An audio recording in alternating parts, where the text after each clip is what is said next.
istidadan Hak. dan Quran Bismillahirrahmanirrahim. Asyhadu an la ilaha illallah. Asyhadu anna Muhammadan Rasulullah. Saksi bahwa ada illallah dan aku bersaksi bahwa Nabi Muhammad itu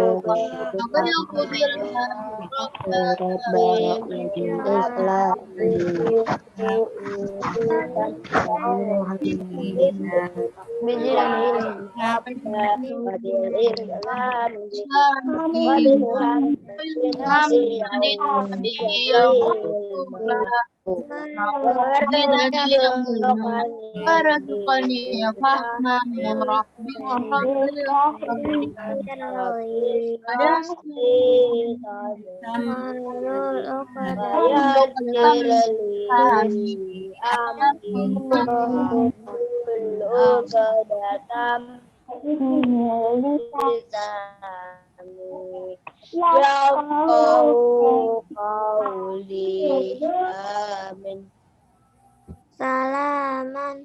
Assalamualaikum warahmatullahi wabarakatuh. warahmatullahi wabarakatuh. Apa kabar teman-teman semua? Semoga ya kemarin kita sudah tapi sekali lagi Bu ucapkan dari antum bi khair ya. Mohon maaf lahir batin. Semoga kalian semuanya sudah bersih ya dari dosa-dosa karena sudah dicuci di bulan Ramadan. Terus siapa yang hari ini puasa? Ada yang puasa Syawal sunnah? Saya Siapa? Aska. Oh, Aska. Alhamdulillah puasa sunnah yang keberapa Aska? Yang kedua. Oh, yang kedua. Alhamdulillah. Ada lagi? Ya, kan ada hadisnya ya, barang siapa yang berpuasa di bulan Ramadan kemudian diikuti dengan puasa 6 Syawal maka akan diampuni dosanya. Ya. Ayo. Puasanya diampuni dosanya enggak? Oh. Ya, baik yang ingin melanjutkan puasa sunnahnya di bulan Syawal bisa ya. Ini kalian masih ada waktu lagi. Ini sekarang hari ke berapa nih? Berapa Syawal? 13. Nanti masih ada lagi waktu. Boleh diselang-seling puasa sunnah ya. Bu Nita lagi puasa bayar puasa. Kalau yang masih ada yang bocor puasanya ya karena sakit, kalian boleh menggantinya dulu ya. Nanti baru puasa sunnahnya. Baik teman-teman, hari ini ya kita punya pertemuan 4 kali ya. Hari ini Selasa, Jumat, kemudian pekan depan 2 kali Senin dan Jumat untuk membahas soal-soal PAT, penilaian akhir tahun. Jadi jangan sampai kalian tidak hadir ya, karena ini akan dibahas soal-soal atau kisi-kisi soal ya, yang akan diberikan ke kalian, soal PAT. Ya, jangan sampai nanti kalian nggak bisa mengerjakan soalnya karena nggak tahu itu bentuk-bentuk soalnya seperti apa. Kalau kalian sekarang hari ini hadir ya, nanti akan kita bahas soal-soalnya seperti apa saja gitu. Kalau yang tidak hadir, wallahu alam nanti bagaimana bisa tidak tuh mengerjakan soal PAT. PDF-nya sudah Bu Nita kasih di Google Classroom, nanti kalian lihat ya, bisa kalian langsung isi setelah pembahasan berikut ya di Zoom. Tidak usah diupload, jadi itu untuk dokumen kamu saja ketika nanti mulai PAT tema 5 tanggal 7 Juni itu kalian sudah siap ya. Kalian sudah siap, kemudian kalian juga sudah tahu bagaimana menjawabnya ya. Dipelajari lagi saja ulangan-ulangan terus review yang kalian sudah kerjakan. Nanti bisa di-print ya untuk tema 5. Ya, baik. Sekarang akan Bunita share screen dulu ya. Ini. Tema 5.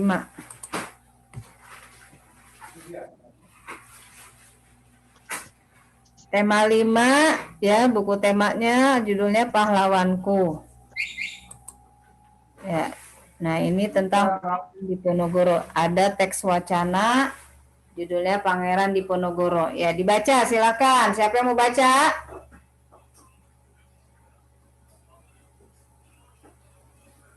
Dava bisa nggak baca, Dava? Nggak bisa baca? Waduh. Siapa yang mau baca, ayo?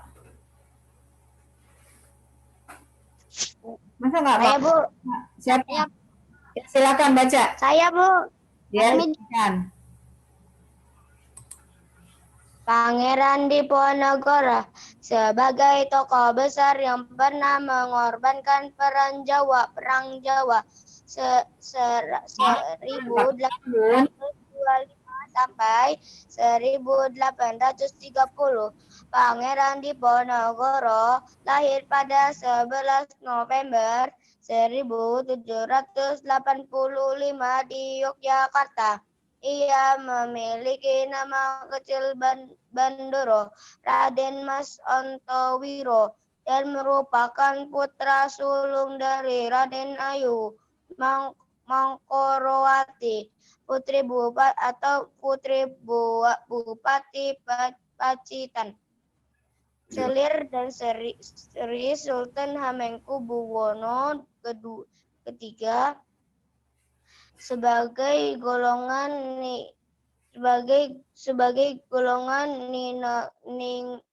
ningrat yang bisa mendapatkan kenyamanan hidup karena faktor keistimewaan. Pangeran Diponegoro ternyata lebih tertarik kehidupan keagamaan dan kesetaraan dan rakyat. Suatu kali Belanda demi melancarkan provokasi di tanah jajahannya ke Magelang karena alasan itu bermaksud membangun jalan raya dan menggabungkan Yogyakarta dan Magelang. Karena alasan itulah salah satu sektor ruas jalan yang sedang dibangun sengaja melintasi tanah yang memiliki makam keluarga besar Pangeran Diponegoro. Diponegoro marah besar dan memerintahkan untuk mencabuti patok yang telah ditanam Belanda. Jadi punya alasan untuk menangkap Diponegoro yang dianggap sebagai pemberontak. Peperangan pun berkecamuk. Pangeran Diponegoro yang menerapkan semua strategi perang mulai dari taktik infanteri, gerilya, perang terbuka hingga perang spionase berhasil memukul mundur pasukan lawan. Sudah, Bu? Sudah, Bu?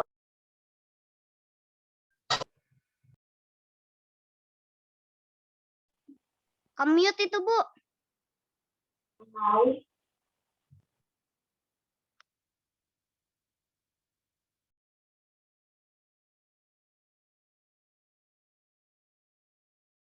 Suaranya mute, Bu. Mute, Bu. Mute, Bu. Oke, maaf ya itu Kak tadi. Pangeran ini ada teks Pangeran Diponegoro ya, ada berapa paragraf? 1, 2, 3, 4, 5, ada 5 paragraf. Ini berkisah tentang perjuangan Pangeran Diponegoro melawan penjajah Belanda ya. Dimulai dari disebutkan di paragraf pertama ini tentang lahirnya ya, kemudian namanya, nama lengkapnya itu Raden Mas Ontowiro ya, putra sulung dari Raden Ayu Mangkorowati, Putri Bupati Pacitan ya, selir dari Sri Sultan Hamengkubuwono tuh ya. Ini turunan ningrat nih ya. Kemudian sebagai golongan ningrat ya benar yang bisa mendapatkan kenyamanan hidup ya karena keistimewaan. Tapi dengan turunan ningrat ini tidak berarti Pangeran Diponegoro berdiam diri saja ya ketika ada penjajah Belanda ya untuk memerangi Indonesia ya. Mereka melawan juga gitu ya. Di sini juga ada berbagai perang ya, taktik perang yang dilakukan oleh Pangeran Diponegoro seperti infanteri, gerilya, perang terbuka hingga perang spionase berhasil memikul mundur pasukan lawan tuh. Alhamdulillah ya. Jangan disangka kalian di daerah-daerah itu semua Belanda tetap satu, cuman kan berbagai di daerah-daerah yang dijajah seluruh Indonesia tuh tetap penduduknya mengadakan perlawanan karena tidak suka yang namanya dijajah tuh tidak enak ya. Seperti sekarang negara Palestina lagi dijajah sama Israel. Nah, itu sangat-sangat merugikan gitu ya bagi pendudukan Israel. Apalagi kita sebagai orang Islam ya, di sana ada kota suci ya. Dan juga itu harus kita bela ya karena kita agama Islam gitu ya. Itu Rasulullah mengadakan Isra Mi'raj dari Masjidil Haram ke Masjidil Aqsa. Masjidil Aqsa itu termasuk tempat suci ya. Tempat suci yang memang ada Rasulullah mengadakan perjalanan Isra Mi'raj.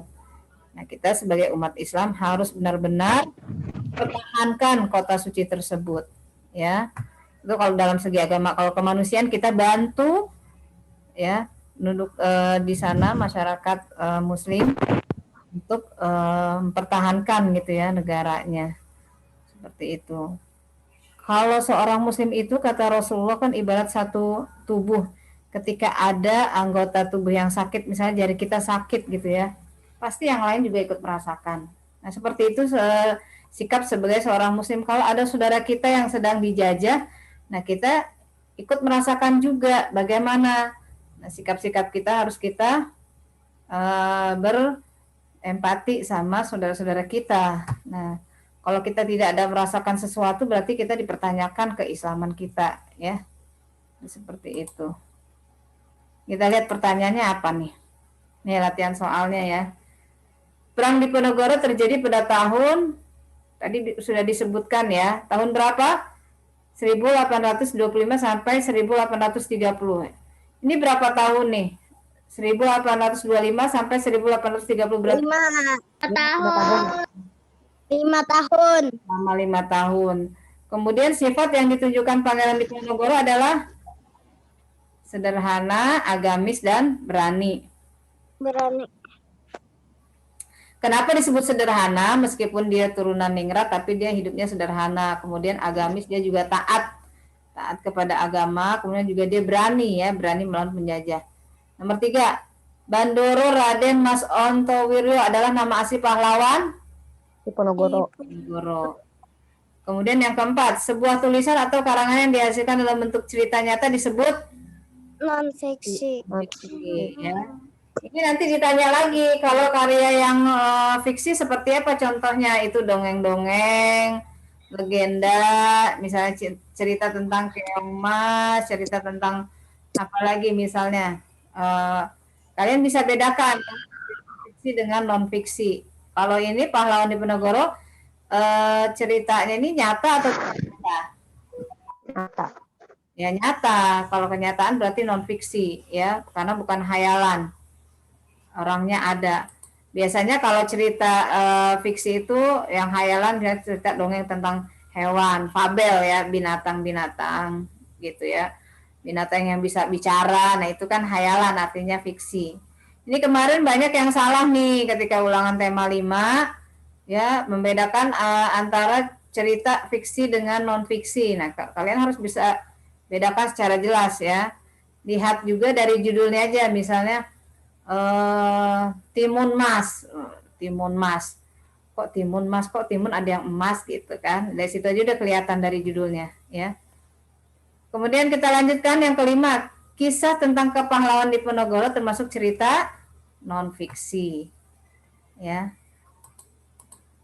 Lanjut nomor 6, Istilah yang tepat untuk menyatakan usaha di Diponegoro tersebut adalah istilahnya apa nih usaha? Pangeran Diponegoro meneruskan semua strategi perang mulai dari taktik infanteri, gerilya, perang terbuka hingga perang spionase berhasil memukul mundur pasukan lawan. Istilah yang tepat untuk menyatakan usaha di Diponegoro tersebut adalah apa? Ada yang tahu nggak? Usahanya apa nih ketika menghadapi musuh Pangeran Diponegoro? Ada yang bisa jawab?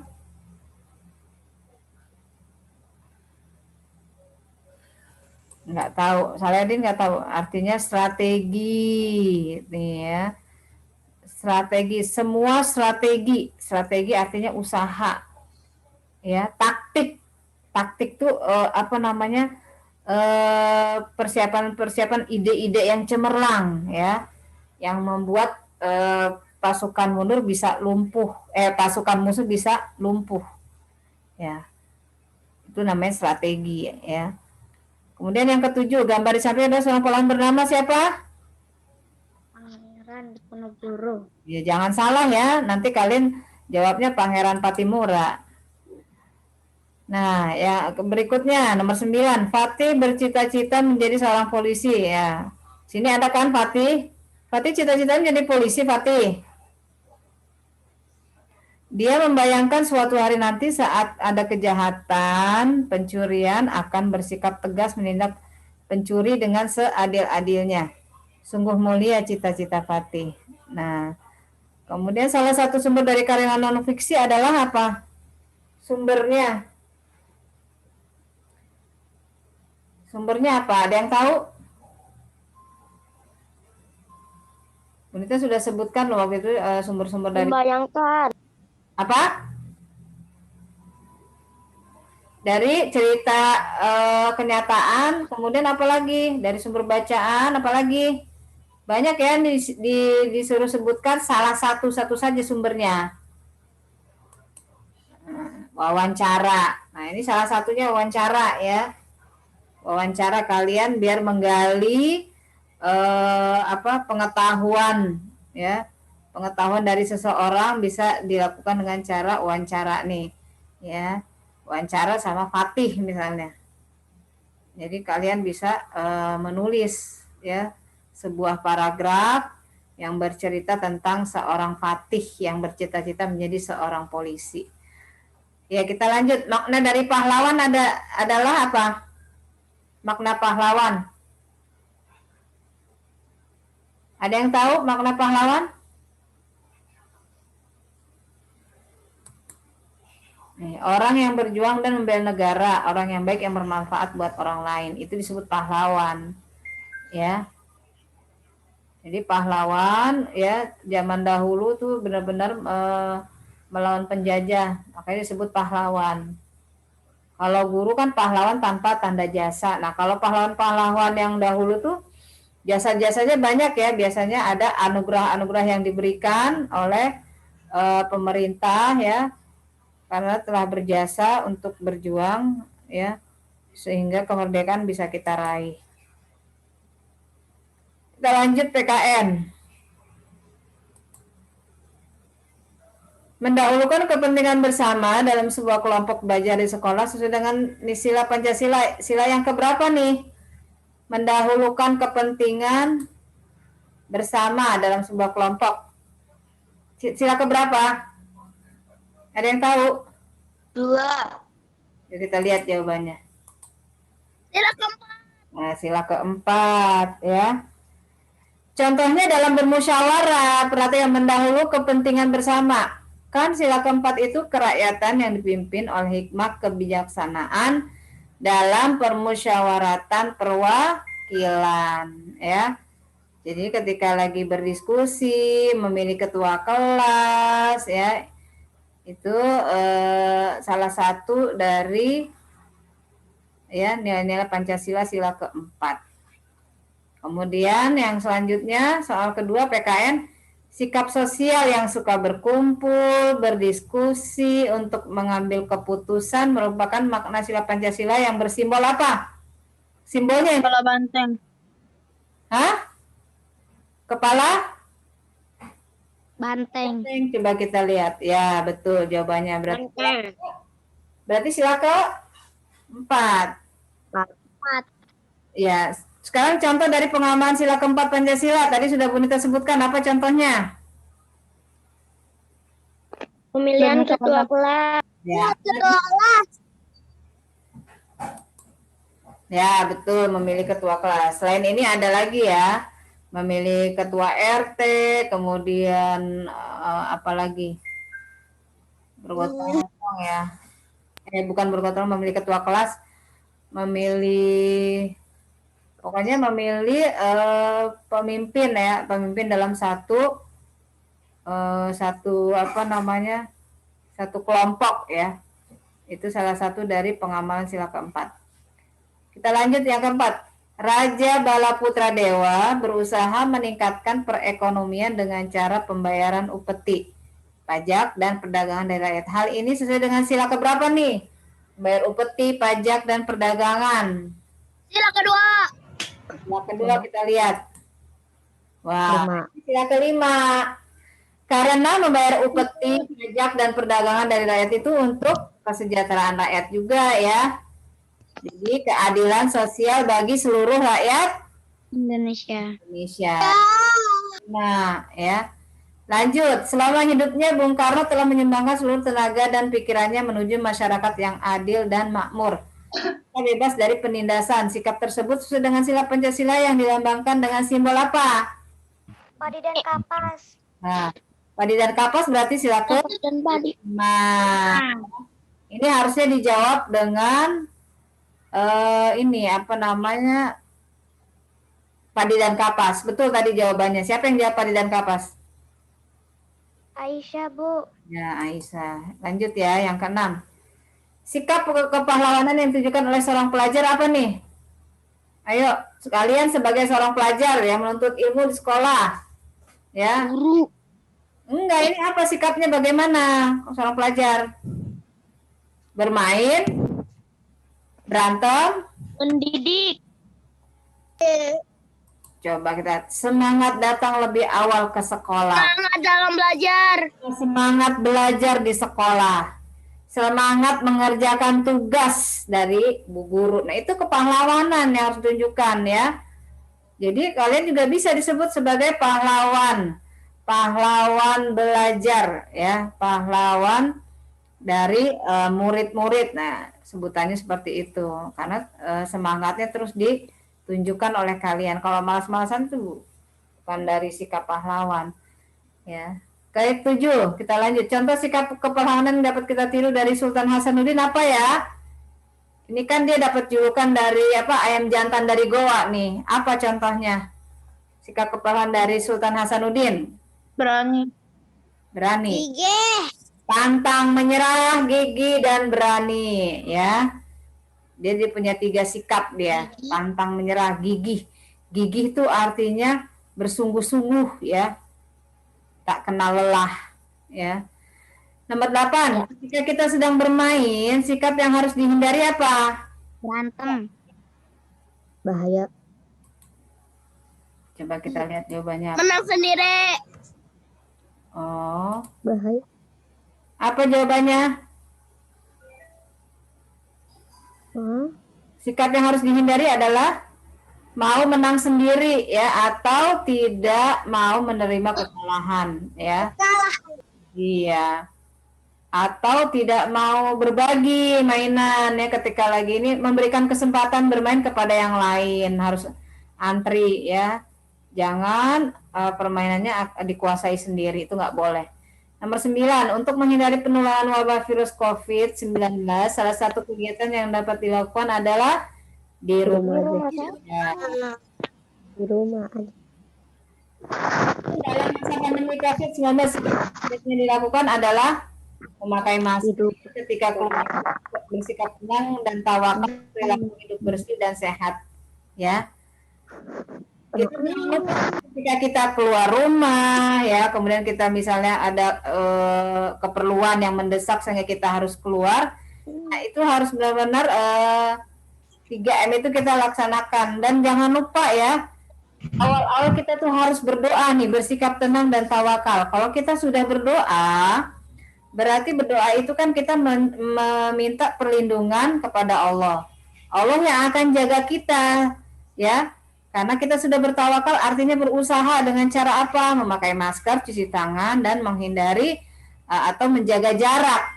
Itu sudah salah satu bentuk tawakal kita kepada Allah.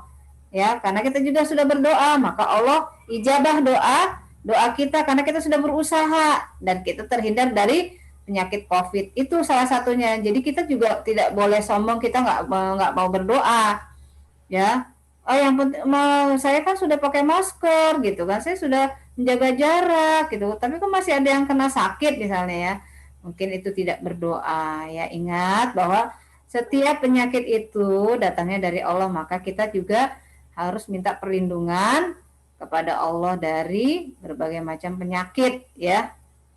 Insya Allah kalau kalian sudah berdoa, insya Allah akan Allah hindari. Ya, masuk kita ke IPS. Kerajaan yang dipimpin oleh Prabu Hayam Wuruk adalah, siapa yang tahu? Hayam Wuruk, terkenal loh ini. Kerajaan apa? Yang di Jogja. Ayo. Majapahit. Kerajaan? Majapahit. Ya, pintar. Siapa yang jawab tuh? Ashraf. Ini berarti pengetahuannya masih hangat ya, sering baca. Nomor 2, raja yang berjuang membangun armada laut yang kuat dengan tujuan supaya jalur pelayaran di wilayah Sriwijaya menjadi aman. Raja siapa namanya? Putra Dewa. Adalah Putra Dewa. Ya, adalah Putra Dewa. Ketiga, isi setiap palapa adalah siapa yang hafal? Nih. Tidak akan makan buah palapa belum mempersatukan Nusantara. Ini ucapannya siapa yo? Supaya ini Patih Gajah Mada. Gajah Mada. Ini sejarah ya. IPS itu kan sejarah. Kalian harus bisa benar-benar paham tentang sejarah. Jangan lupa ya. Nomor 4, pahlawan yang berasal dari Aceh siapa namanya? Iskandar Muda. Ya, Sultan Iskandar Muda. Kemudian 5, perang Diponegoro merupakan salah satu perang terbesar yang pernah dialami Belanda. Perang ini terjadi secara menyeluruh di wilayah Jawa, sehingga disebut perang apa? Nama lain perang Jawa. Perang apa? Perang Jawa. Ya, perang Jawa. Pinter nih. Berarti teman-teman sudah hafal ya sejarah. Nomor 6. Bedanya Sultan Agung selain dikenal sebagai pahlawan yang dikenal sebagai budayawan karena perannya dalam memadukan Saka dengan Hijriyah ya.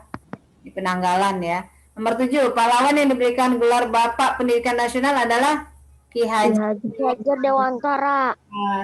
Ya, itu Bu Dita sudah baca tuh kemarin teman-teman membuat tulisan bagaimana jika kita tidak ada Bapak Pendidikan di Indonesia, maka kita tidak bisa merasakan pendidikan atau ngecap sekolah ya.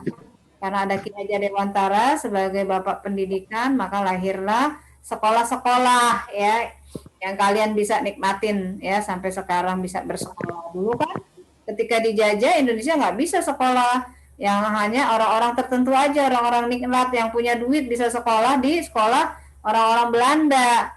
Ya, kalau orang-orang masyarakat yang nggak punya duit nggak bisa sekolah, jadi buta huruf. Nah, lahirlah seorang Ki Hajar Dewantara ya yang bisa mengadakan kegiatan sekolah-sekolah. Alhamdulillah. Kemudian kita lanjut ke nomor 8. Di masa pandemi COVID. Bu, sekolah pertama di Indonesia apa, Bu? Ada yang bisa jawab? Taman Siswa. Nah, Taman Siswa. Siapa yang pendirinya? Ki Hajar Dewantara. Taman Siswa tuh kayak model taman kanak-kanak ya. Alhamdulillah. Nomor 8. Di masa pandemi COVID-19 ini, seseorang yang juga layak disebut pahlawan adalah tim medis. Iya, karena juga dia berjuang. Artinya apa?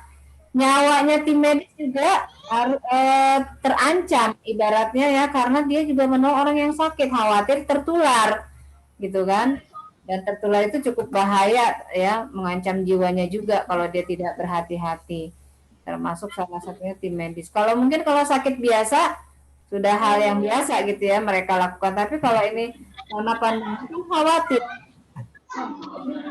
banyak korban-korbannya ya, dengan medis baik dokter maupun perawat mendahului kita, dalam arti sudah meninggal dunia ya. Semoga arwahnya Allah terima, kemudian sebagai dicatat sebagai orang-orang yang syahid ya, karena sudah berjuang ya untuk menangani pasien-pasien yang kena COVID. Oke, kita lanjut nomor 9.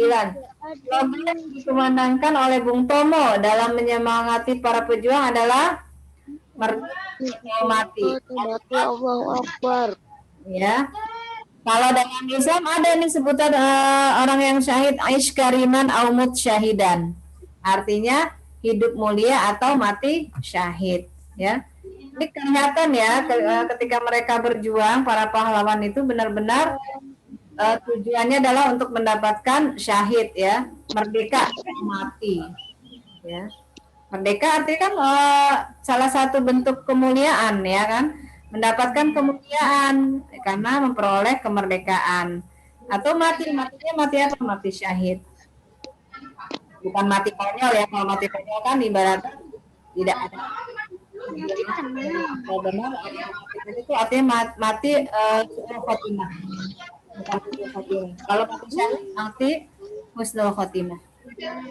Kita lagi nomor 10. Nama negara yang pernah menjajah Indonesia siapa saja nih? Belanda, Jepang, Portugis.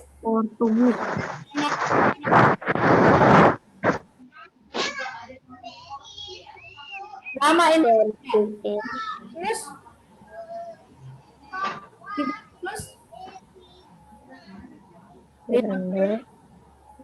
Portugis. Ya. Kalau Jepang cuma sebentar, tapi pengaruhnya juga banyak nih. Kalau Jepang benar-benar mengeksploitasi Indonesia, ya. Kita sudah tidak mau dijajah lagi karena nenek moyang seperti dulu zamannya kakek buyut kalian itu kalau masih ada itu bisa bercerita sekitar sebelum tahun 45 kan kita merdeka ya. Itu yang sudah lahir dari tahun 1900 ya, sekarang sudah nggak ada ya, usianya udah sampai 100-an. Itu bisa cerita bagaimana mereka merasakan dijajah oleh Belanda. Itu tidak enak, makannya aja bisa dari cuma nggak ketemu beras ya, tidak bertemu dengan beras, dia hanya makan umbi-umbian seperti singkong, ubi gitu ya, cukup menderita, makanya kasihan ya. Nah kita estafet perjuangan berikutnya santai-santai, mau belajar malah dijajah lagi. Jadi bentuk penjajahan sekarang tuh beda ya dengan zaman dahulu ya. Ya dengan berbagai fasilitas. Kalian jangan terlena dengan jajan ya. Kalian jangan terlena dengan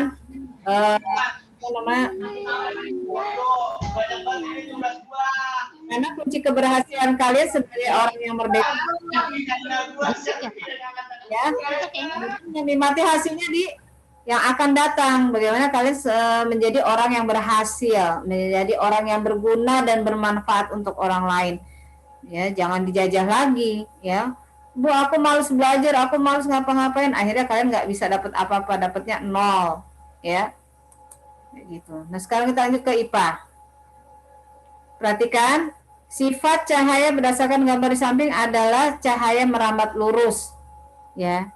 Ini dari gambar ini kalian bisa lihat cahaya merambat lurus ya. Kalau dibolongin tiap kertas ini, cahaya akan memantulkan dari lubang-lubang yang dipisahkan ya, beberapa lubang ini berjarak tapi bisa dilihat cahaya merambat lurus. Yang kedua, gambar di samping menunjukkan sifat cahaya. Sifat cahaya apa? Cahaya dapat dipantulkan ya. Ketika kita menyenter cahaya ke cermin yang satu, maka akan mantul ke cermin berikutnya. Kemudian yang ketiga, gambar di samping bila cakram warna diputar dengan cepat akan menghasilkan warna putih. Ini udah percobaan kalian ya. Sudah membuat cakram terbukti ya. Ketika kalian warni, maka ketika diputar akan menghasilkan warna putih. Sepertinya ajaib ya, padahal ini kan gabungan dari warna-warna jadi menjadi warna putih. Nomor 4, perhatikan gambar di samping. Bayangan yang dihasilkan dari cermin di samping adalah cermin apa nih, apa? Bayangan apa namanya? Mobil. Mobil. Bayangan diperkecil ya. Jadi ini tidak sama dengan cermin yang biasa kalian lihat di kaca. Untuk mengaca kalian, nggak mungkin kalian pas ngaca tuh jadi kecil, ya. Tapi kalau cermin ini yang di mobil, ya, ini bisa dilihat yang dari jarak jauh bisa jadi seperti dekat. Jadinya untuk mengemudi juga bisa kelihatan mobil-mobil yang akan lewat di kiri kanannya, ya. Kalau misalnya langsung gede nanti malah kaget padahal masih jauh kan mobil tersebut. Jadi harus kecil gambarnya. Jadi bisa siap-siap. Kemudian yang kelima, cermin yang permukaannya menjorok ke depan disebut cermin apa nih? Cekung apa cembung? Cembung. Cekung. Yang menjorok ke depan. Manfaat dari penggunaan cermin datar adalah bercermin. Nah, ini kayak kita nih cermin datar yang di rumah, yang biasa ya. Untuk salah satu yang digunakan untuk memantulkan cahaya adalah cermin. Seperti yang ada gambar di samping adalah cahaya menembus belum. Lagi. Ya. Ini udah ada kalian yang yang terbatas. Ya. Kita lanjut. Dan banget untuk membuat loop apa? Ini yang sudah membuat. Lagi.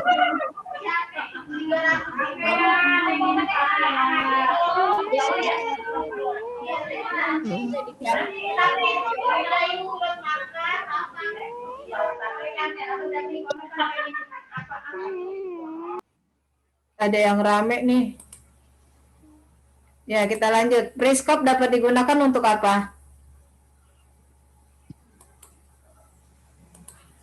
Mengamati objek yang terhalang sesuatu. Ya, sudah habis.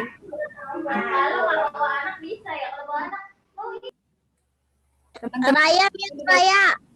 Ya. Alhamdulillah nih 27 hadir. Berarti ada 3 orang yang nggak hadir. Belum tahu Bu Nita siapa. Nanti kalian isi yang PDF yang tadi. Nah, itu sebagai bahan pengulangan nanti pas kalian ujian tema 5 dilihat lagi ya, jangan sampai nilainya di bawah KKM yang nggak belajar ya. Kalau KKM-nya berapa, Bu? Insya Allah yang hari ini kalau belajar dengan sungguh-sungguh, hari ini Zoom nih, nanti ulangan bisa 90% atau nilainya 9 karena kalian hafal ya, hafal soal-soalnya, kemudian juga kalian hafal materi tema 5. Ya, jangan salah, jangan ngasal karena nanti bentuknya juga Google Form. Ya.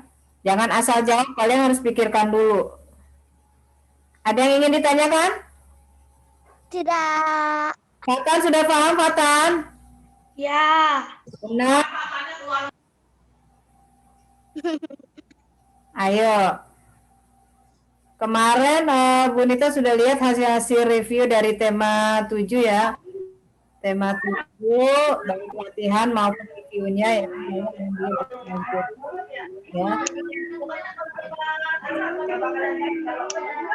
Ujian jangan sampai kalian ya. Karena itu harus langsung.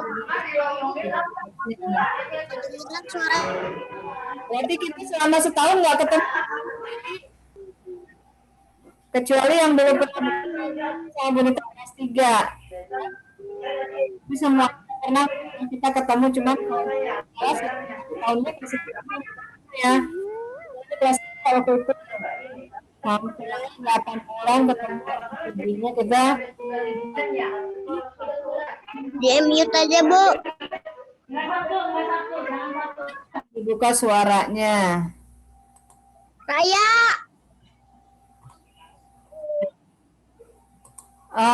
Nanti kalau kaliannya insya Allah naik semua kelas 5, nanti akan bisa tidak sekelas lagi nih, ya, bisa dioper-oper lagi nanti teman-temannya. Kalian berdoa saja supaya dapat guru yang enak ya, yang enak. Kemudian kalian juga sudah bisa offline. Nah, jangan lupa orang tuanya suruh isi ini ya, survei bagaimana untuk apa berikutnya, mau online apa offline. Nanti suruh bundanya ngisi kuesioner bagaimana keinginannya untuk semester berikutnya kelas 5. Ada yang ingin ditanyakan lagi? Gak ada.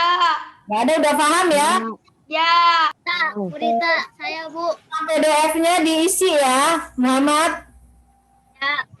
Pokoknya kunci kalau nilainya jelek, Pak, tema 5 berarti kalian tidak belajar, ya. Kalau Bu Dita sih mudah saja seperti itu. Kalau yang nilainya bagus, alhamdulillah berarti belajar.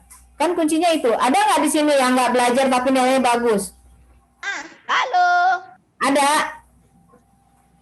Nggak belajar tapi nilainya bagus, itu ajaib, itu beneran. Bu, aku nggak pernah belajar tapi nilaiku 100, itu ajaib. Oh, gitu bohong. Malaikat ya, setengah malaikat ya Muhammad ya. Nggak belajar tapi ini bagus. Nah, kalau sudah belajar terus nilainya jelek, Bu kok nilainya jelek, protes.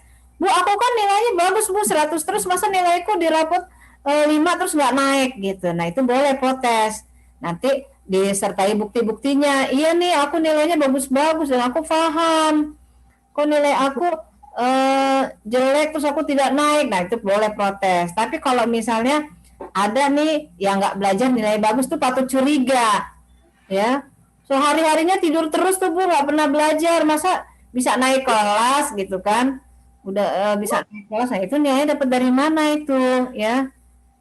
Aneh gitu ya. Tapi insya Allah mudah-mudahan nih Bu Nita lihat kelas 4C pada rajin-rajin kalau ngerjain tugas ya. Cuman satu syaratnya jangan nunggu berhari-hari ya, nanti dievaluasi. Kasihan kalian ya, nanti ada yang ditempuk-tempuk, kasihan Bu gurunya juga. Karena kalau satu analisis misalnya nih Saladin ya Bu Nita tinggal Saladin nunggu lama sampai misalnya 2 minggu atau 3 minggu, nah itu kan jadi terhambat ya pekerjaan Bu guru juga, nanti mau ngasih nilai kalian juga terlambat.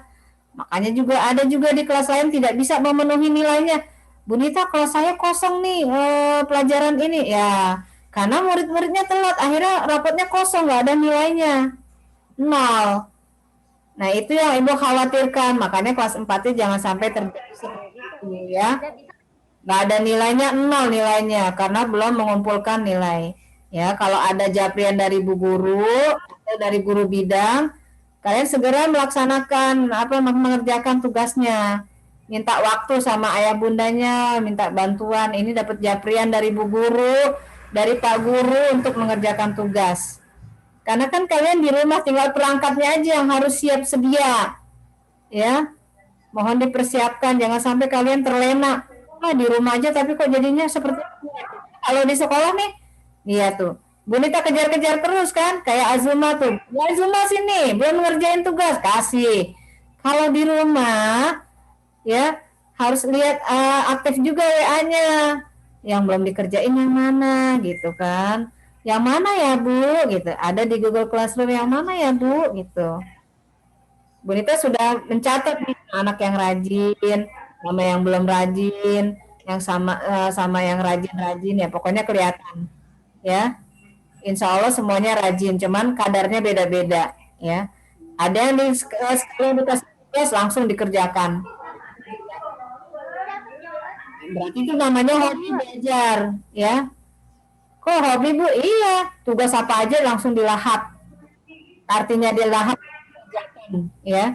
Kalau orang makan nih kelaparan. Jadi kalau misalnya ada tugas tuh kayak, aku pengen kerjain semua sampai selesai. Jadi aku nggak punya hutang. Ada di kelas lain ada yang sampai tugas sampai 8 tugas belum ngerjain, coba.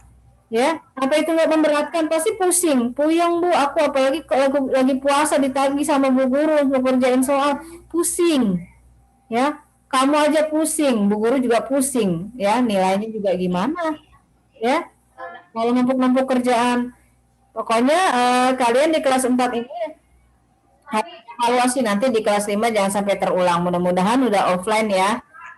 Ya, udah offline kalian juga sudah besar nih bonita semuanya nih tambah tambah lebar tambah berat badannya sudah besar ya lebihnya tingginya dari Bu Guru nih ya kelihatannya seperti itu dilihat tampang-tampangnya udah pada tumbuh semua nih ya tidur makan ya kalau ya jaga kesehatannya yang keluarganya mudah-mudahan tidak ada yang COVID lagi ya kita Ah, offline ini harus kita jaga. Ada yang pulang kampung nggak?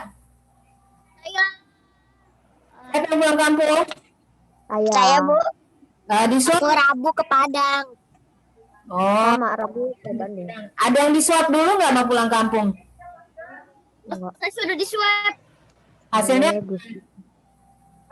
Saya negatif. positif. Salah. Kalau pulang kampung juga baliknya kan harus di swab juga kan? Saya negatif lah, Bu. Bukan positif. Negatif. Ya coba dibuka kameranya nih siapa yang masih tidur? Coba dibuka kameranya. Nah, Kaisa, Kimi, Dirga, Kaila, Alma, Dimas, Hanifah Hasna. Dimas mana Dimas? Berani tuh dibuka tuh. Saladin lagi di mana Saladin? Irga. Hah? Saladin. Kamu lagi di Padang? Kalau Ayah lagi meeting suaranya ganggu jadi ya udah deh. Dalam. Oke, kita mau foto ya. 1. Mana dia mukanya? Yang nggak kelihatan. 1, 2. Hanifah Hasna belum buka kameranya. 1, 2, 3.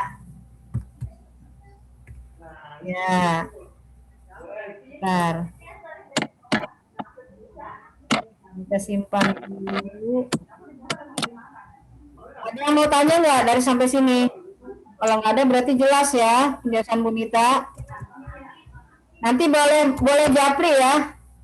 Kalau misalnya ada mau jawab soal PDF, ada yang tidak tahu di japri. Oke. Kalau nggak ada pertanyaan, nggak masuk. Kalau nggak ada pertanyaan lagi, Ibu akan akhiri nih. Oh,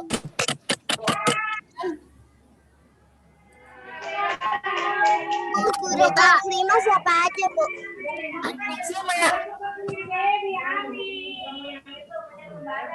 Lima yang sekarang ada Pak Dihar, Bu Leli, Bu Tati, Bu Har. Tapi nggak tahu nanti yang berikutnya kelas 5, guru berikutnya. yang paling pasti nanti sama Budita lagi. Masa Muhammad naik kelas, Bunita naik kelas juga. Ya, yang paling kan nanti juga sama Budita lagi. Nih, kelas 3 sama Budita, kelas 4 sama Budita lagi. Aduh, nggak selesai ya. Emang nggak bosen? Ya, nggak bosan sih. Lagi Budita juga baik kok. Kalau konsep boleh ya, nanti soalnya yang ngatur gurunya siapa bukan Bunita. Saya pengen Ya, sekelas sama paling-paling aja. Pokoknya semua guru SDK insya Allah baik-baik semua. Ya, dapat siapapun guru itu kalian syukuri ya. Tidak boleh kecil. Semoga aja nanti murid-muridnya nggak nakal. Haha. Kalau sudah tidak akan siapkan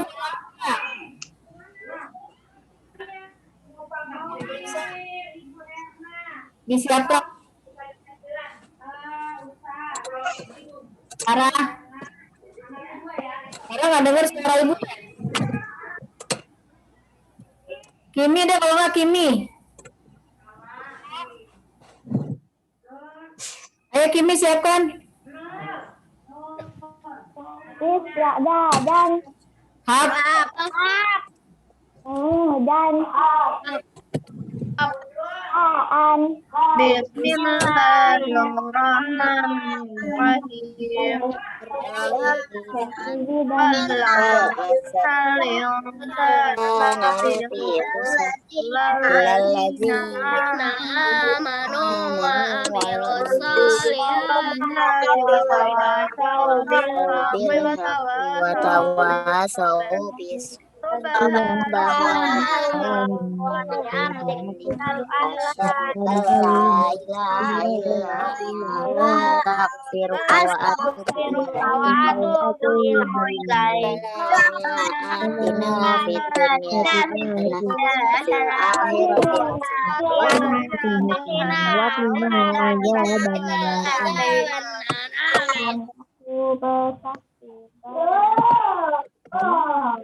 Halaman Assalamualaikum warahmatullahi wabarakatuh. Selamat hari belajar dulu ya. Sampai 5.